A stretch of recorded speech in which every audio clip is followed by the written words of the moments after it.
And now, you're tuned in to RBLR, the home of Tampa Bay's Reveler Sports. Welcome in to RBLR Sports, your source for insights on our Gulf Coast world of Tampa Bay sports. My name is Eureka, and joining me for this week's show is Masab. How are you doing, sir, post-Thanksgiving? I'm doing well, Eureka. I am still stuffed from yesterday's lunch and dinner. But I mean, other than that, I'm staying thankful, and I just want to say to our listeners, I'm thankful to you. I hope you had a wonderful Thanksgiving as well. Yeah, man. It was a good time to hopefully chill and just relax, reset, and maybe call some people or do a nice video chat or something with your loved ones, no matter where they are. And yeah, I'm just hoping that everyone stayed safe and had some turkey or whatever you were doing for the day, and maybe watch some football and getting ready for this next slate of football.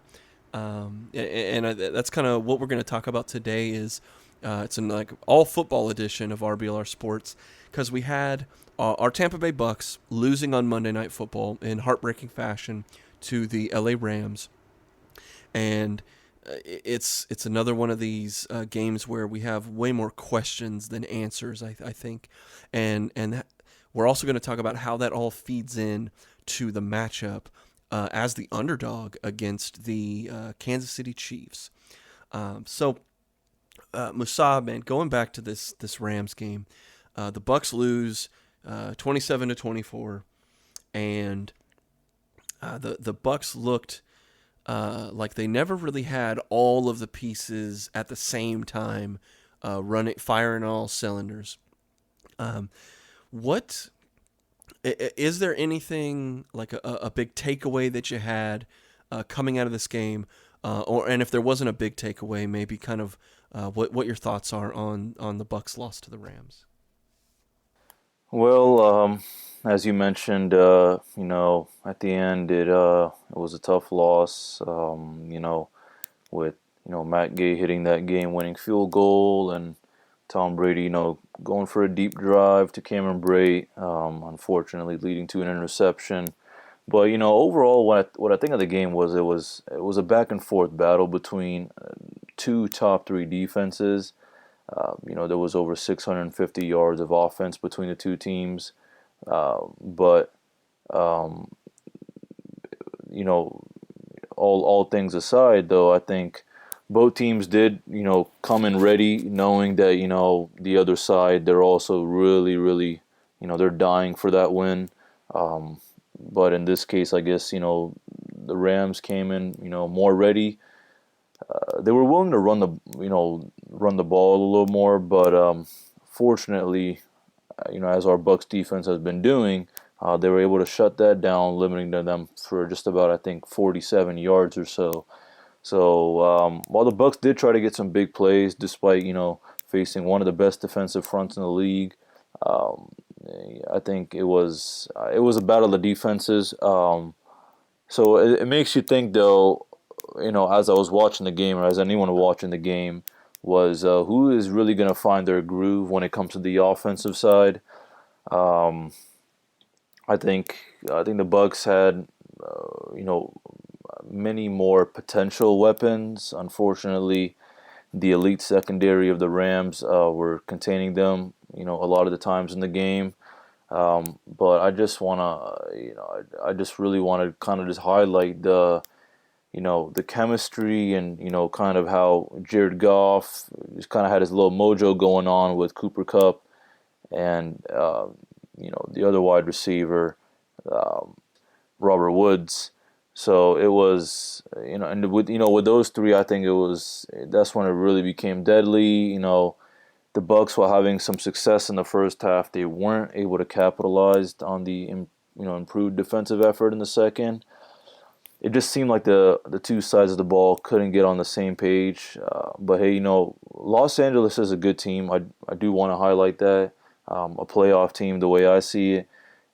So although we came down, with a loss. I think there are some good things to take away from Monday night's contest.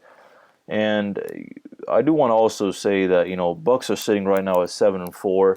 So there's no reason to think that, hey, oh my gosh, it's over, the sky's falling or something like that. Because I think there are some things that remain consistent, throughout this whole season so far, that I would like to kind of just talk about a little bit. First being the defense got back to kind of shutting down the run. They were able to make some effective halftime adjustments again. Though the first half especially resulted in some success for the Rams offense. I think, Goff's approach was dictated by the Bucs defense overall. Now, what I was hoping was more kind of some tackles on the quarterback, maybe some more sacks. The offensive line of the Rams, containing the defense, pretty good. So we weren't able to really kind of pressure Goff. I think that's what really got to us when it comes to, I guess those deep passes and those opportunities that Goff gave to Woods and Cooper Kupp. So in the passing game, I think Goff was relegated to short passes pretty much all night, maybe a few long ones. But I don't think when I was watching, it looked to me that Jared Goff he didn't really attempt maybe many yards that were more than many throws that were more than 10 yards until the second half. I think the good short passes and the fact that Cooper Kupp, his route running, those all went really well. Overall, I think also just a poor job of tackling any of the receivers, but definitely Cooper Kupp. He was kind of embarrassing us on a few of those runs. So, and I think that was addressed at halftime. The second thing I do want to talk about was that I saw that was good from the Bucs was, when the offense does get down on that field, there is no stopping them. They start to get real hot. Once the offense does get down, it's like the Bucs kind of become unstoppable. That is the key that I see big time with the Buccaneers in all their games in the past. The Bucs have a league-leading 97% red zone scoring percentage coming into the game. They've been going 3 for 3 from inside the 20-yard line.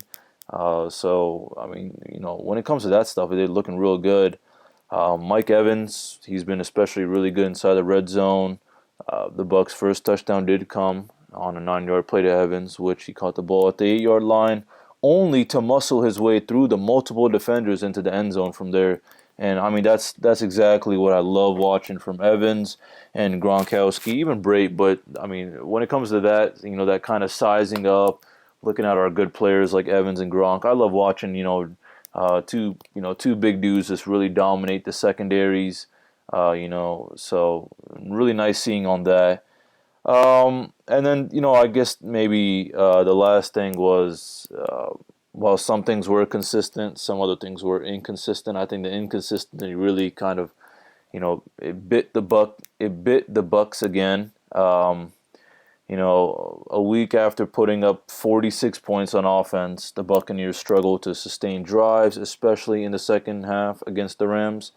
The defense got in its own way with a couple of penalties that extended Los Angeles drives, in the red zone. And even with those struggles, Tampa Bay, kept the game close and brought it down to the wire, only losing by a margin of just a field goal. So, like anyone would probably ask, and I was asking myself, why does this inconsistency keep happening? I think everyone's trying to figure that out, even, the coaches of the Bucs. One thing that consistently has been kind of plaguing the Bucs offense has been that those third down situations, specifically those third and long situations. Any team put into those predicaments isn't going to come out with good results. That was one of the main differences between the first and second half. So, unfortunately, I think it's just, the pressure of that and just sometimes the chemistry just doesn't fall into place. And it's one thing to be disappointed with that kind of inconsistency going against a team like, I don't know, the Falcons or, the Jaguars or something like that. But you have to give good credit to a team or a good team where it's due. The Rams have had, the second ranked defense in the NFL coming into this game, and we're allowing, the second fewest points. And even with the Bucs offensive line doing a great job at keeping a guy like Aaron Donald, who didn't record anything in the game, there still was enough pressure that didn't allow for plays that would have gotten him out those third and long situations to develop. So, those are kind of like my, really big three, takeaways. But, I guess maybe the last thing I do just want to highlight is on the good side is, although it was a rough game, I think it was nice seeing, Levante David again coming through, leading the team, 3 tackles for a loss in the night, matching his career high for a single game. Jason Pierre-Paul having another interception, and of the 3 quarterback hits, although I was looking for more, William Golston had 2 of those. So it was nice seeing that at least the defense was doing really good. This, I don't want to throw the blame on anyone or anybody, but when it came down to this, it came down to the offense. And they did a good job, like I mentioned right now, preventing like someone like Aaron Donald from, sacking our quarterback, Tom Brady. But I just think the inconsistency, but also, what I mean to say right now is the inconsistency throughout the game, I think just really put way too much pressure on Tom Brady and the rest of, the wide receivers on those, on that last play. I think that's what really cost us, and you're thinking, oh, yikes, you really want to go for a touchdown or at least a field goal. But, pressure like that and, realizing how important this game is, and realizing how also deadly the secondaries are. You got someone like Jalen Ramsey, Jordan Fuller, the new rookie, who also picked off Tom Brady twice. It's pretty scary, if I was in Tom Brady's place. And I'm not trying to excuse him because I do think that that throw was a little wild. I think maybe obviously I know we didn't have enough time, but I think maybe we could have taken it a tad bit slower, maybe planning ahead. I think that's also what it was, maybe. So I guess that, it really comes down, I guess, to those 3 things. The pressure and inconsistency really affected Tom Brady, Leftwich, and Arians, I guess, when it comes to the play calling. Maybe Brady didn't really have a good idea of what he needed to do. Or maybe it was Brady's call on, deciding maybe, we need to go for a deep pass to someone like Bray. So it just, the ending really just cost us. I think if we won this game, I would still, highlight, the sloppiness, and the mistakes we made. But just watching a battle between those two teams, it was really, really entertaining. And then as soon as Tom Brady threw that straight into Fuller's hands, it was a Debbie Downer, and it really put me down. I'm sure a lot of fans are pretty heated about it as well. So I mean, that's all I really have to say, overall about the game. But hey, I'd love to hear what you got to say, Eureka. Yeah, I think if you were an outsider watching Monday Night Football and you looked at the Bucs and the Rams and you're like, well, this is a playoff matchup right here. I mean, here we go. Inconsistency is definitely kind of a key thread, but it was like the first half, as frustrating as it was a nice back and forth between the offenses putting up points on the board. And you had Mike Evans, you had Antonio Brown coming up amazingly in the first half. I mean, and then, I mean, even, guys like Cooper Kupp, having a wonderful first half. I mean, good yards after catch and kind of creating his havoc. So all that, and the Rams were able to get that 1 second spike and kick a field goal. But, you look at the teams and you're like, yeah, the Rams are up by 3, but like this is still anybody's game. Then both of the defenses came out to really shine in the second half. The problem is that the difference I saw is that whether it's play calling or Brady's inconsistency, it's like Brady's got some questions for sure that we need to ask, because we've seen inconsistency being the key word. We've seen an inconsistent performance week in and week out from Tom Brady, and so it is enough to sit there and say, I know we'll get into the Chiefs matchup here in a few minutes, but like when you're looking against the Chiefs, it's like, well, which Tom Brady is going to show up? And then now we do have some questions about like who is calling these plays, these deep passes. I mean, when you look at the 8 offensive possessions that the Bucs had, it was 3 and out for a field goal, and then Brady throwing an interception on the second after underthrowing a pass, making a horrible read, and he was pressured to some extent. So you look at that, your first two possessions, you can't capitalize on your defense, JPP making an interception, and then them forcing a field goal that you get a hand, they miss the field goal, so you get a gimme field goal and you get an interception, and you can't put anything on the board. And not only did you not do that, you looked really bad with a 3 and out and an interception. But then that's the next possession, deep throw incomplete, 3 and out. The next possession, Brady sacked, almost gets us sacked for a safety. That's a 3 and out. Leonard Fournette dropping the ball on the next possession, and that led to that Tom Brady double pass like he was in the XFL. But they had to punt on that drive. Then the next one is a turnover on downs, trying to go to Chris Godwin.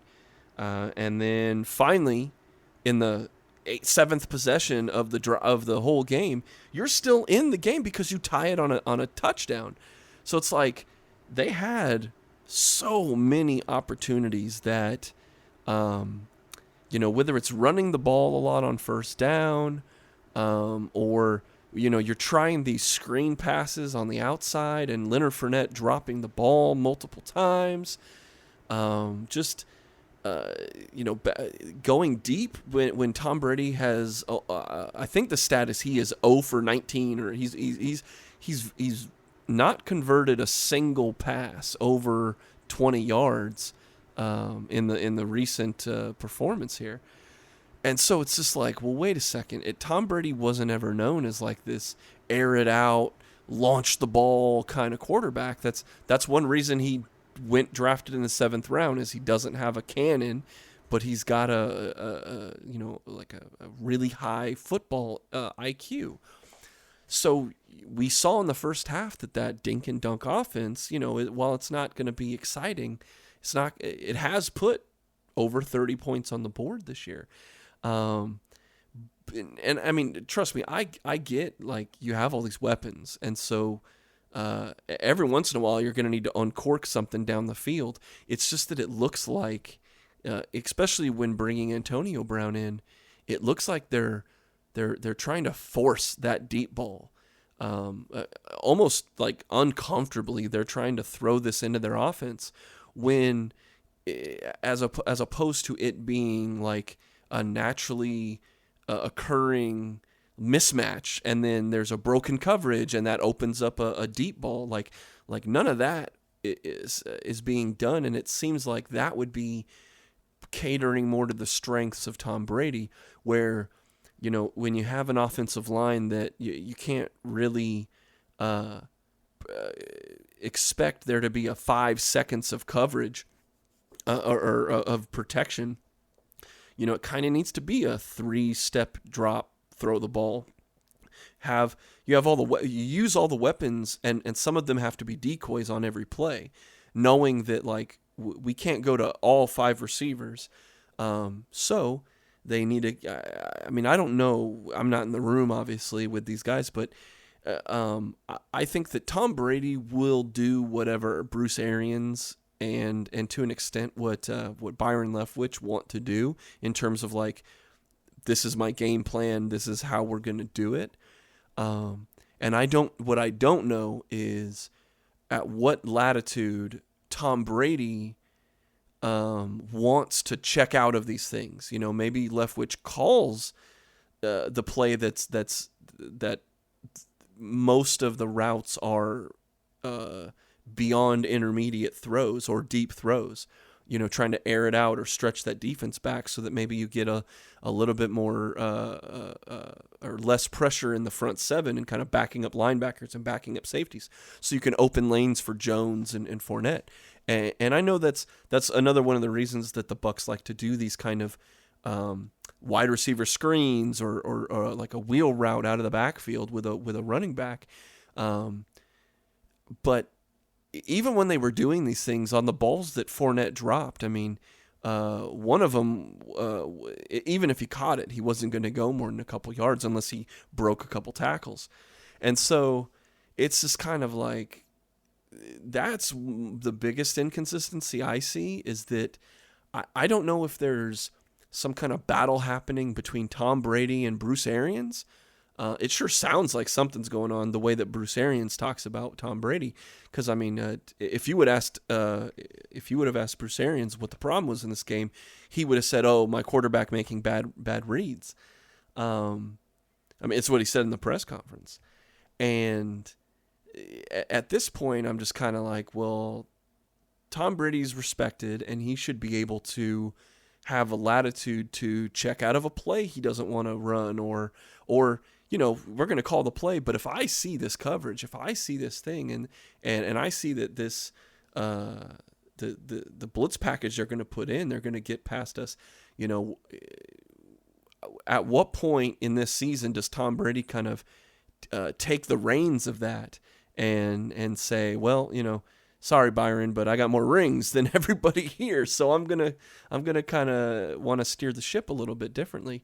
And if that's already happening, now that's the big thing we have to critique Tom Brady about, is that if Tom is the one calling these shots, like you were bringing up, if Tom is the one saying, hey, let's air it out, let's throw it deep to AB, let's get it downfield to Evans, you know, then he's just flat out not cutting the mustard half the time here, you know, with like just like the one play in the first half where he's almost threw the interception, but Evans broke up the ball, you know, and we've seen earlier in this year too, this deep ball is not working out for Tom Brady. Either he just doesn't have the arm at all to do it, or, you know, I know we blamed it earlier in this year on are the wide receivers meshing well, and there's this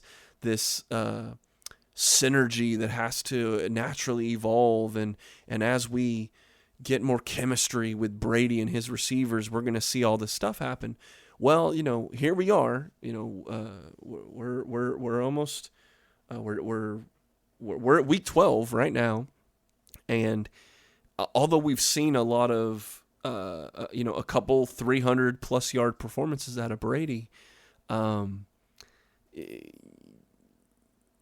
the times where there's been more than 6 receivers that have multiple targets, when we're spreading the ball out and not just forcing it downfield, those have been the bigger victories, and the ones more clear cut. You know, those are the Green Bay games. Those are the I mean, even the Carolina Panthers game a couple weeks ago, we were like, yeah, this is what we need to see. The 3-point loss to the Rams and the 1-point loss to the Bears, these are these games that we sat there and we were just like, what are they doing? What's the real plan? And either they have a bad plan or the execution is bad. And I know we want to give Tom Brady the benefit of the doubt, and I know he's earned that benefit of the doubt. But now we're looking at as good as the year's been, it's still this question of, like next week they play the Chiefs, and when we get to the playoffs, and once we get to the playoffs and we have to play the Saints again, or we have to play the Packers again, or we run into the Rams again, right? It's like, what team is going to show up against those teams? Because, we saw the defense show up for the most part. I mean, they only gave up 10 points in that second half, and in reality, they shouldn't have given up more than the 2 touchdowns other than the field goal they got at the first half. But the defense really came, and they did their job, I think. They bend, they didn't break. There wasn't a breakout performance by a lot of people, but the Jared Goff was able to kind of spread that ball around, and they were able to get the big gains towards the end of the game, where the Bucs just were completely befuddled, and they only scored 1 time in the second half. And that was not until there was less than 4 minutes to go in the fourth quarter. That's when they finally put points on the board. So like I said, for me, there's a lot more questions than answers that came out of this. I don't think anyone questions how good the defense is. It's as hard as it is to say. The question is, what offense is going to show up and against some of these teams that we've scored, more than 25, 30 points against, can they do that consistently again against one of these playoff teams that we're gonna see? Yeah, I absolutely agree with you on that. I think the offense is a big part. I also do want to talk a little, well, not a little. I just wanted to just mention, I guess the injuries we have right now, I guess, with this, upcoming game, but just specifically our offense. We got Ali Marpet, who's got a concussion. So I don't think he'll be playing against the Chiefs. And then AQ Shipley, who as of right now is on the injured reserves. And we have Donovan Smith as well right now, who is questionable with an ankle injury. So, my only worry is, how much will our offensive line step up to the plate and make sure we can protect our quarterback. I just think that, it's just, we have the weapons, as I already mentioned before, and I have mentioned in the past. We got all kinds of guys. It's just about knowing, when to call the right plays. Maybe also when maybe some specific players are, kind of in their zone or something. I think that, the way I've been kind of looking at it, I just think that, we don't, maybe Tom Brady or, Leftwich and Arians, they don't realize, hey, maybe if some of our, 1 or 2 of our players are more hot compared to the others, we should kind of be obviously not throwing everything to them, because then, the defense is going to pick up on that. But just realizing, hey, when we really need to get some yards, that we can count on them. And also just not really rushing anything.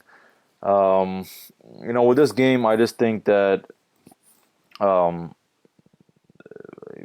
don't think the Buccaneers did absolutely a horrible job. I just think that, a few things were out of place that were, I could say, perhaps costly. But the other thing I just also wanted to mention was, hey, as although we were able to, contain Aaron Donald, the scary part now that I saw from this game, because it's been a while since I've seen someone like Aaron Donald kind of been contained. So I don't really look at the rest of the guys. Maybe I'll look at Ramsey or something. But what I really realized in this game was, hey, even if we contain, Aaron Donald, or even if anyone contains, any team contains, Aaron Donald from sacking their quarterback, or putting up some stats, on the box score, the rest of his teammates step up to the plate, and that is exactly what they did against our Buccaneers, especially with the secondaries, defensive end, linebackers, all the other guys. They were really able to kind of just say, okay, hey, it appears that these Bucs are they want to stop our star player Aaron Donald. So with that being said, we gotta step up to the plate. We gotta play with their mind or something like that, and we really gotta affect them. And they were successful in that. I think that is exactly why they are a playoff team and a Super Bowl contender. That is something that's really deadly. So for any teams that are going to play them in the future, they better watch out because this defense does not play around. So that's all I really wanted to add on when it came to that. But hopefully this next week's game should be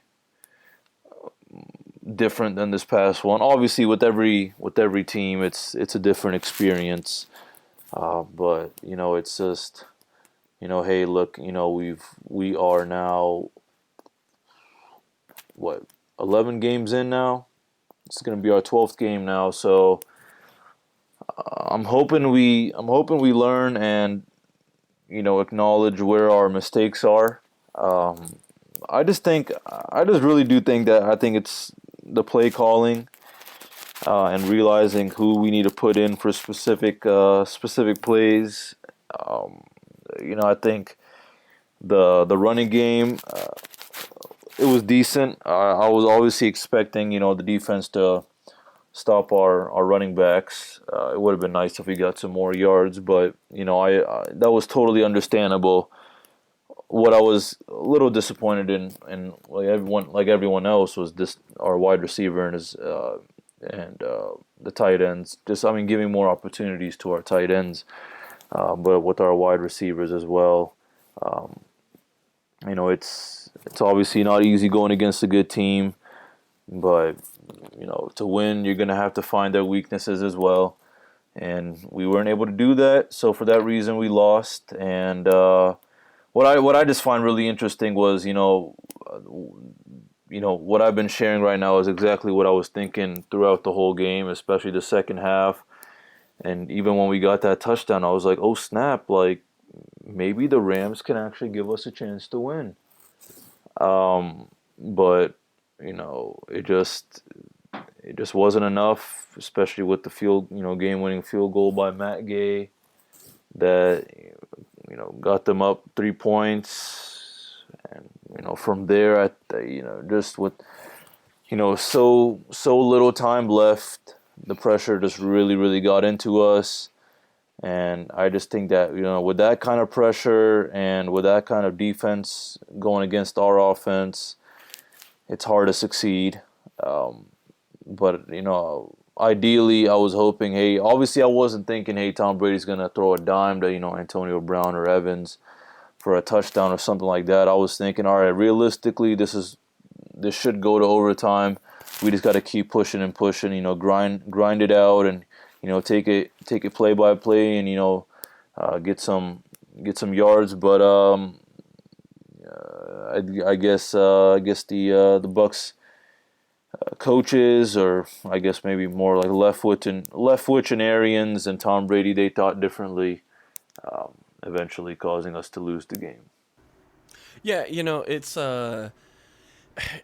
unfortunately, when you have two really good teams, it is the slightest of margins that really do dictate who's going to win, because even though the Bucs just really couldn't do much on offense, they still had a chance because of their amazing defense. And so it was kind of like, which team's going to crack first. So it was a tough loss, and there are some questions, but I'm going to ask you, Masab, can you talk some of us off the ledge? Do we have a chance to beat the Chiefs? We're going to go through all of that and more after the break.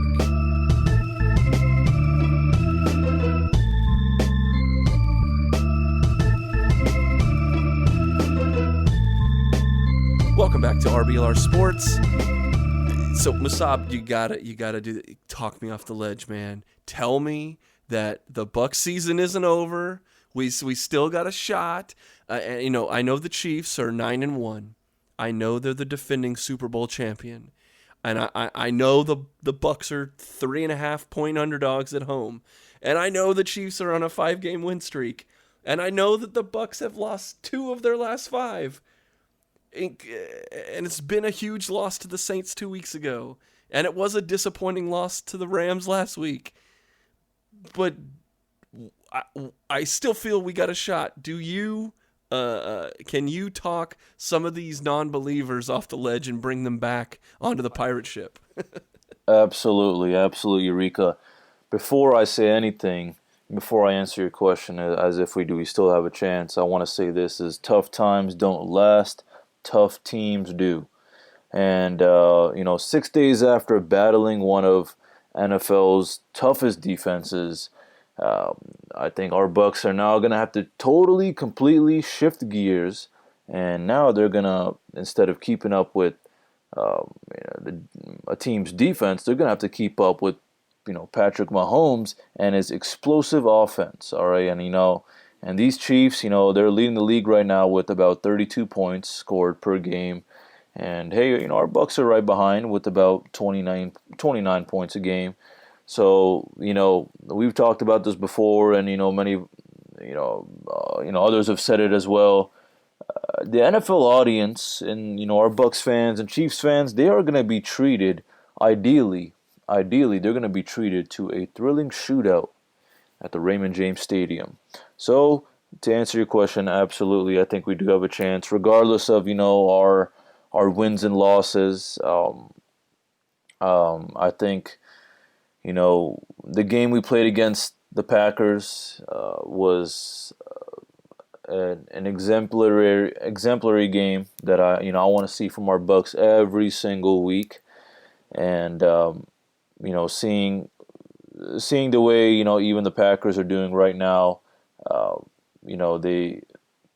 they've been pretty dominant, and they've been looking like they could possibly be a Super Bowl contender. So now we're looking against the Chiefs, who they're 9-1. They're looking real good right now, and with the last 2 decisions, the Chiefs have been going against, a 33-31 and a 35-31 against the Panthers and the Raiders. It's going to be interesting to see how the Chiefs go against our Buccaneers. And hey, our Buccaneers have scored 45 or more points against both of those teams, the Raiders and Panthers. So it stands to reason that they can also keep pace with, Mahomes and the rest of his team if the scoreboard starts to roll over Sunday. This contest, it's been, known as one of, the must-watch games of the NFL 2020 season, just because, hey, it's our Buccaneers. We got Brady now, we got some other weapons, and second of all, we got, the reigning MVP, Patrick Mahomes, and his champion team. So it's going to be real interesting to watch, and then just seeing, I guess, the duo between Brady, Mahomes, Travis Kelce and Rob Gronkowski, and also looking at, Mike Evans, Godwin, and Antonio Brown countering against Tyreek Hill, Sammy Watkins, who is actually, as of right now, questionable, and Mecole Hardman, and a whole lot of speed. And then also looking at the battle between Ronald Jones and rookie Clyde Edwards-Helaire, who are the 5th and 7th leading rushers in the NFL, respectively. So there are just, there's just so many dangerous playmakers in this game to keep track of, which is, I think, something that I'm excited for. Whether we win or lose, it's going to be an entertaining game. But ideally, I do, I want our team to win. I guess maybe some other things I want to talk about, or maybe just a few key things I would just like to talk about is just the Chiefs and Buccaneers, other than the kind of the shift gear, both teams, uh, they're coming off very different primetime results. You know, Kansas City kind of got that final minute touchdown pass from Mahomes, and then Bucs kind of, lost with that game-winning field goal under 3 minutes. So it's really interesting to see. And then second of all, Mahomes has been leading the NFL with about 3,000 passing yards, and our Buccaneers rank second by many sources as when it comes to defense. Tampa Bay is third in the league with about 5 yards allowed per play, while Kansas City is second with 6.3 yards gained per play.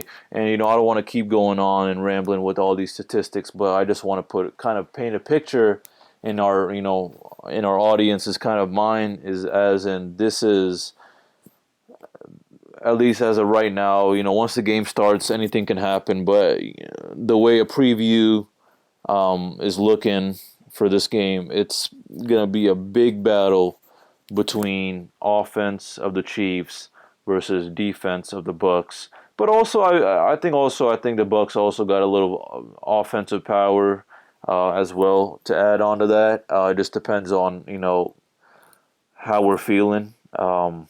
Just because I think the offense has been it's been a little up and down, and then we got Ali Marpet out, Shipley's right now injured reserve, and then Donovan Smith is questionable right now with an ankle injury. So a little mixed feelings right now with our offense, but definitely for sure our defense is going to be looking to be making some good plays, and Kansas City's offense, led by Mahomes, is looking to rack some touchdowns. And as the famous, Ray Lewis says, offense wins games, defense wins championships. So I'm hoping our defense really, really makes a big difference. But I don't have too much to, I guess, dissect into our offense or our defense, and even with Mahomes' offense and defense, other than what I've been saying. I would love to hear what you have to say, but I might as well kind of just save everyone the time and just get straight into my bold predictions and my final score. Yeah. So yeah, my favorite part of the day, or my favorite part of the podcast. Just with everything I've said. And just with everything that's been going on this season so far with our Buccaneers, specifically Tom Brady, my first prediction is I think Tom Brady's going to throw 3 touchdowns. Unfortunately, the way Brady has struggled to throw the deep ball this season, I can see this future Hall of Famer throwing 1 interception against the Chiefs. And I think that's just going to come off of a long pass attempts. But overall, I think Brady should have a solid game for our Bucs, and even for fantasy owners as well. I think the big weapon this upcoming game is going to be Mike Evans. I think Mike Evans is going to rack up about, I'm going to say between 90 to 110 yards, and he's going to score 2 touchdowns. That's what I think so. I think Mike Evans, he's gonna turn on them turbo mode or savage mode, and he's really gonna be on fire. I think Mike Evans, to me, is one of the best wideouts in the NFL. He's been having a wonderful season so far with the Buccaneers, and the 3-time Pro Bowler has had about 570 yards and 9 touchdowns. He's caught a touchdown pass in all but 3 games this season. So I think he's going to add on to that touchdown pass thing. Hopefully 2 touchdowns. Ideally 2 touchdowns. Realistically, maybe 1 touchdown. But hey, it's a bold prediction, which is why I say 2 touchdowns. There we go. Go big or go home. Exactly. Man. And as I mentioned before, and as sources have said, and as we've talked about this before, is to defeat the Chiefs, you're gonna have to win a shootout because Mahomes and as they I'm gonna start saying this from now on because I've been seeing this a lot now. Is they call them Mahomes and company, and what I mean to say is you're gonna have to win a shootout because Mahomes and company, they are elite on their offensive side. So that being said, to our listeners, look out for that Brady and Evans connection. My third point is I think the Bucs defense is gonna slip on a few plays that may be costly from Patrick Mahomes. Mahomes right now is the best quarterback in football. To me, right now, it doesn't look that close. And even though the Buccaneers are only giving up about 23 points a game, they're about to face the number one scoring offense in the league, which, I think they're ready for. But, hey, we'll find out ourselves this Sunday. So behind Mahomes, the Chiefs are averaging about 32 points a game. And as I already mentioned before, the former MVP has been on fire. He's got some wonderful weapons that to me look really unfair when they go against other teams. We got Tyreek Hill, Travis Kelce, Sammy Watkins, Le'Veon Bell, and then Clyde Edwards-Helaire. Just all elite playmakers. And hey, we got our weapons as well. So I think it's going to be a battle too. But I expect the Buccaneers to have some struggles against Mahomes and company. Tampa Bay fans, including me, are hoping this game is not a repeat of Week 9 against the New Orleans Saints, when the Saints came into our town and blew out our Buccaneers with the final score of 38-3. So, and my last thing is, realistically, with all this has been going on and with the performance that our Buccaneers have been putting, I think this is going to be a really, really tough game for our Buccaneers to win.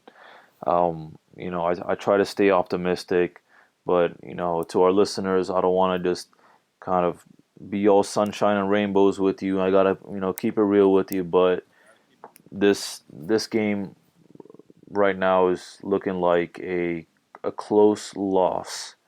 A close loss. I think the Buccaneers are going to drop down to 7-5, but from this game on forward, it's going to be all uphill. But I think the Buccaneers.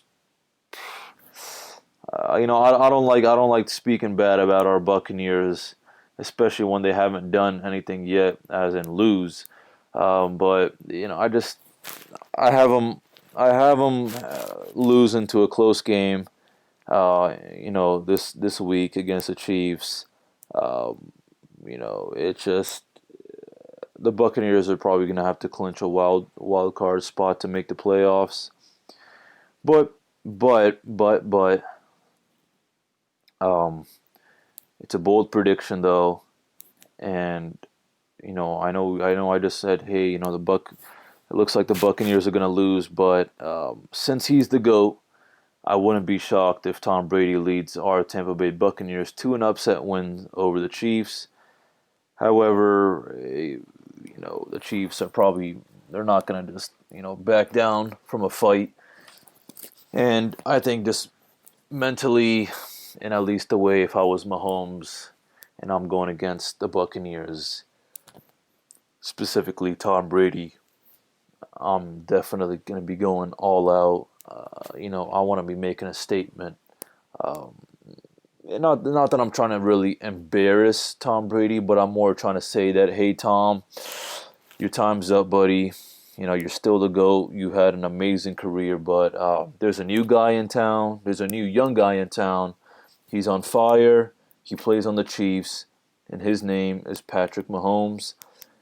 And with all that being said, before I hear what you got to add on, Eureka, my final score prediction, being a shootout, it is. My final score prediction is 35-27 Chiefs. Or what are you thinking, and what are you feeling, Eureka? Man, I don't, or I wouldn't be surprised if the Bucs are able to pull out the victory. I do expect it to be a shootout. The Chiefs, I have kind of two big questions on offense and two big questions on defense. Since I've been talking about questions this whole podcast, but I got two questions for both sides of the ball. But I expect this game to be and this is going to sound a lot like what we said against the Saints a couple weeks ago, where the real matchup is the Chiefs' just otherworldly offense versus our defense, which has been just top notch, one of the best defenses in the league, if not the best. Okay, so that's your heavyweight fight, I think, is what I said earlier. So that's your matchup right there. So the questions have to do with the Buccaneers offense and the Chiefs defense, which has been really bad over the last couple games. So the what we're looking for is, are the Chiefs defense able to have a bounce back game, or are they just that bad and it's going to be easy pickings for our offense? I mean, because when you look at the Chiefs offense, you mentioned their usual suspects: Travis Kelce, Tyreek Hill, Patrick Mahomes. And so they have been narrowly getting these wins over the last couple weeks. If it wasn't for a last game-winning drive by Patrick Mahomes, they would have lost to Las Vegas last week. But that offense has been bailing out this defense the whole year. So my big questions that I have are, on defense, how will the Bucs contain Patrick Mahomes? I think that they are uniquely suited with, Pierre Paul up front, Ndamukong Suh, who he's been on the injury report, but with a non-injury related thing, he didn't participate. It would be nice to have him up front. The cornerbacks, they're young.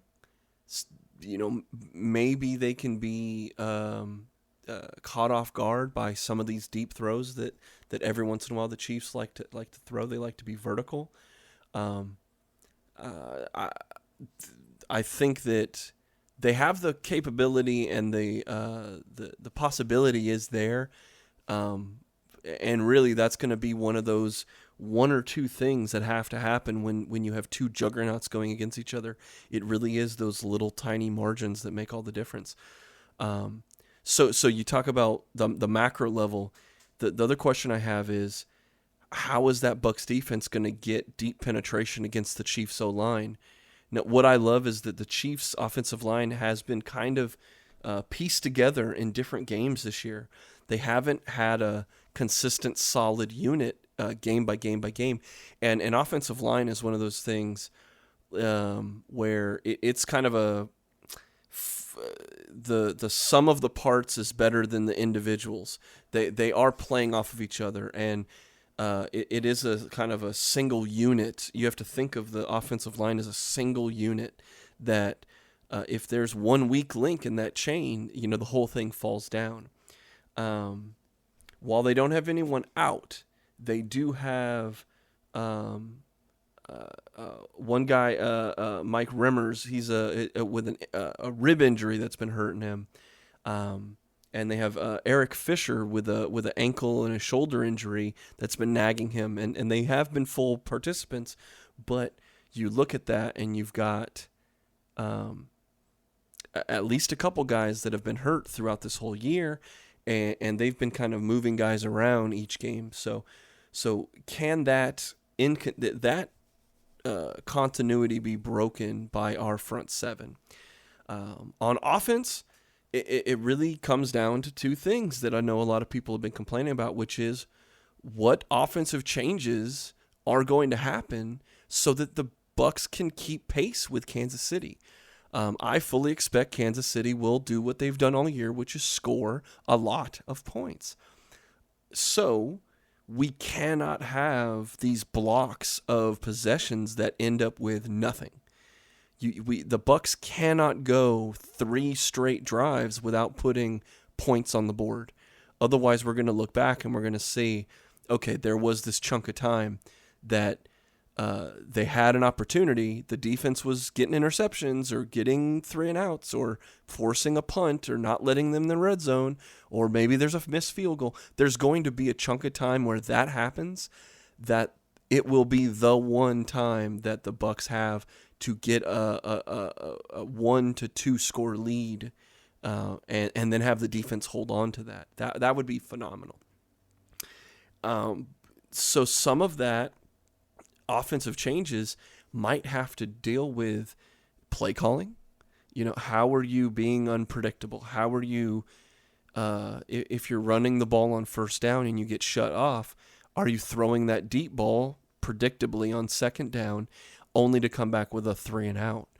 Are there changes to that offensive game plan? Is there more of a the dink and the dunk stuff consistently? Is there room on the outside for the wide receiver screens that, with a little bit of catching by Fournette, you might be able to break 1 or 2 of those for a little bit of a gain? But it's also a way you have to spread this thin defense out, and you have all these weapons. It's time to use them without being predictable on offense and without forcing a deep throw that just isn't there as much as you and I might want it to be there. So the last question that I had was, can our offensive line protect Tom Brady? Because if there's one glaring weakness in the Bucs offense, it's that you do have an old Tom Brady. Yeah, he's the greatest of all time, but he ain't 27. He's damn near 47 back there. And if you make him throw on the run, if you make him get out of his progressions, if you get good interior pressure, that's the blueprint, to beat up a guy like Brady, where if you give him the time and you give him the protection, he's going to carve you up. He's just going to be able to make the read. But if you get in his face, if you put the arm in front of his eyeballs and you make him, throw off his back foot, and all these things that Brady has shown over the last couple losses, that's what happens. They get into his grill. They make him throw off-balance throws. They allow the Bucs to throw these deep balls because they know Brady doesn't have the arm for it, and so he underthrows the pass. And then now the defensive backs are getting interceptions or causing disruption, or they're throwing a route that's wrong, or the ball's just not getting there on time. And then the defense is able to really shut down that passing attack that's supposed to be this juggernaut for the Bucs. But if the Bucs protect Tom Brady and they're able to change some things on offense and be less predictable, they're going to have a great day on offense. Then on defense, if they're able to penetrate against a kind of a Swiss cheese offensive line, and they're able to contain the greatest quarterback in the game right now, Patrick Mahomes, hey, that sounds like a blueprint for success to me. I loved your bold predictions that Mike Evans has another big game. I agree with you that as much as you want to contain Mahomes, he's going to cook at some point. And really, it's just, can the Bucs keep pace with that? And then in that one section of the game where the Chiefs aren't putting touchdowns on the board, what is the response from the Bucs? And that's the whole margin of difference there. So I've been rambling on about that. Is there anything you want to push back or say about what I just said there? No, I mean, I love your takes, Eureka. Love what you have to say. Um, I mean, as you mentioned before, like in the beginning of what you were talking about, I think there is still a fair chance that the Bucks can come through and give the Chiefs an upset loss. So there, I mean, I think there's definitely a chance. It just depends on what our Bucks are really feeling. I think the way I look at it, I think I know what the Chiefs are coming with. Um, Ideally, or at least what I think is, I know what our Bucks defense is going to be like most of the game. I think there might be some slips that just are just going to come naturally because hey, it's the Chiefs. But when it comes to the offense, I'm really looking forward to seeing what we are bringing to the table.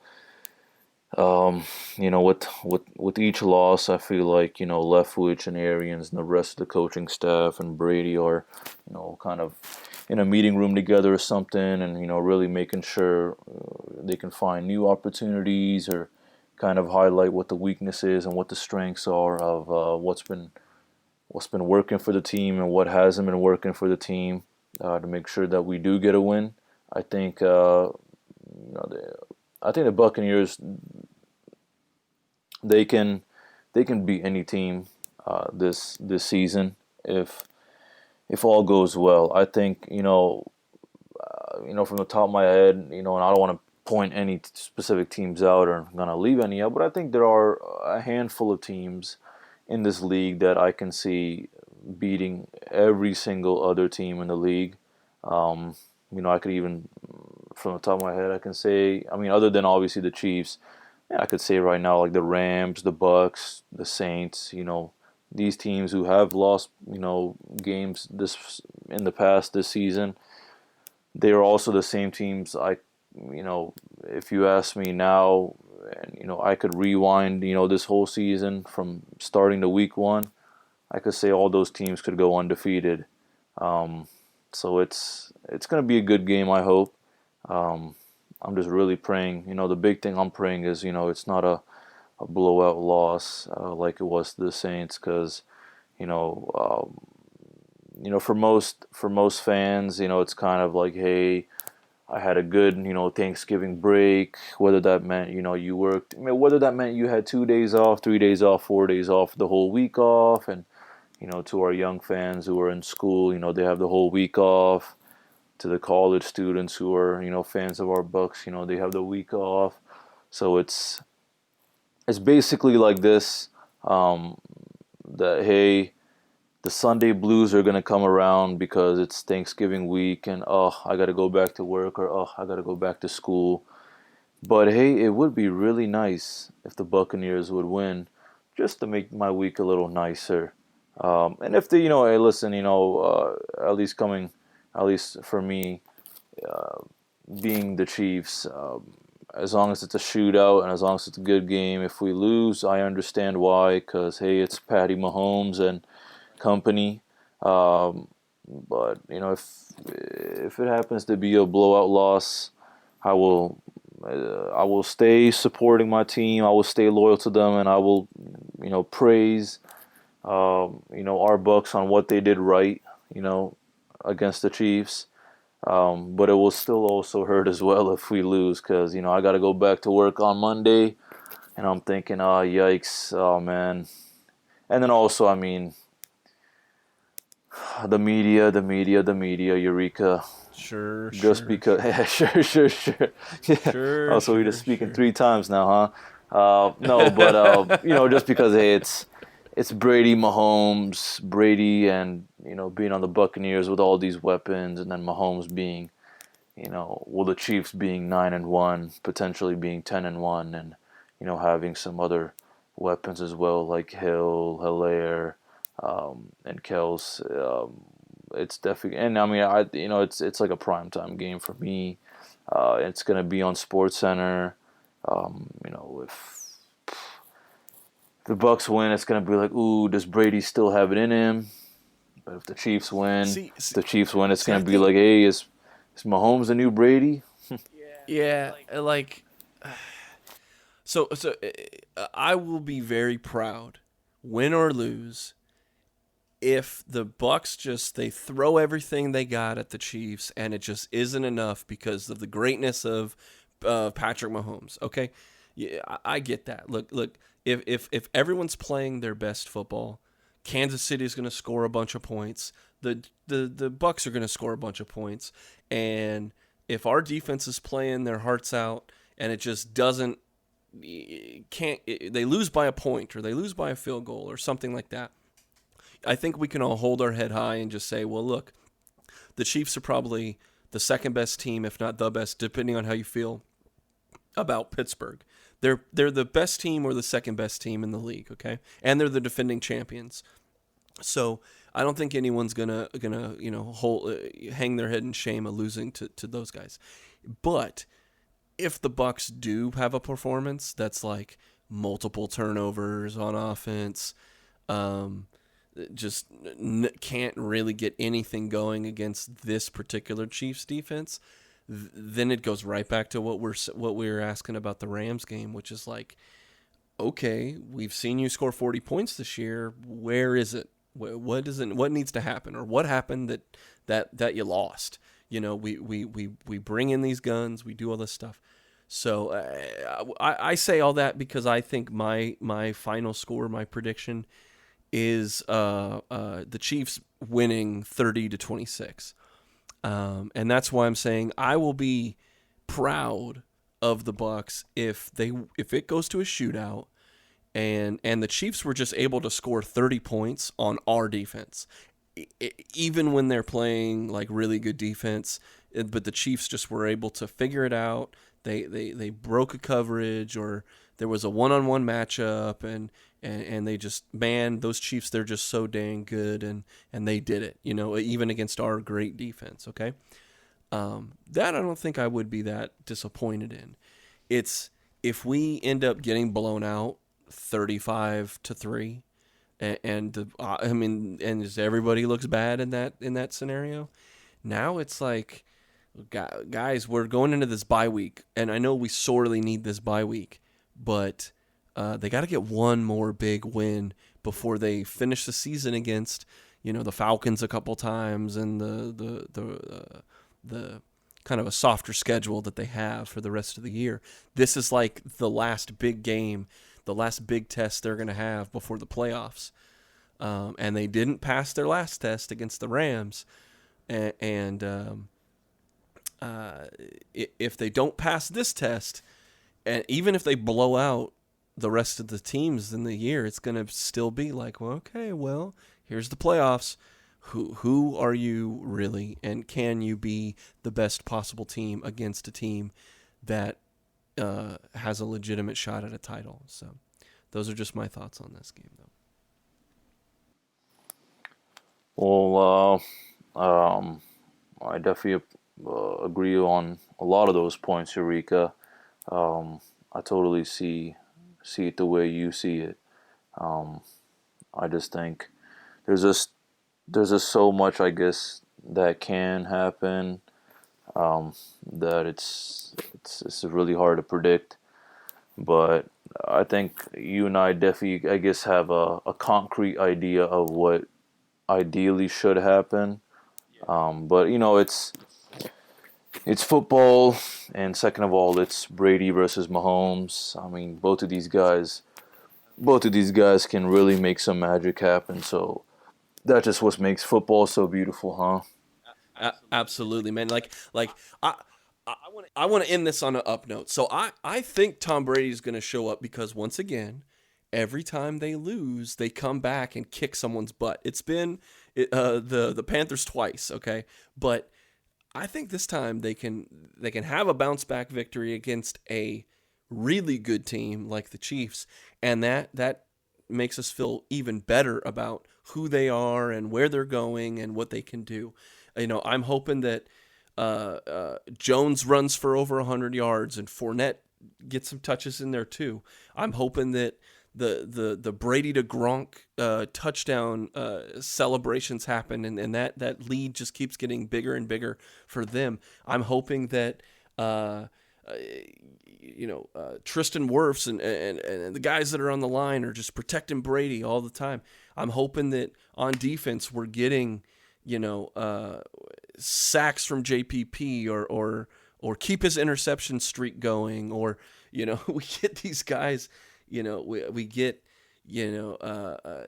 Davis. I hope Dean is playing. I hope we get some of these young DBs in the action, and we just shut down Patrick Mahomes, and they show that this defense not only is legitimate, but it is playoff worthy, and it is even ring contending. That's what I'm hoping to see.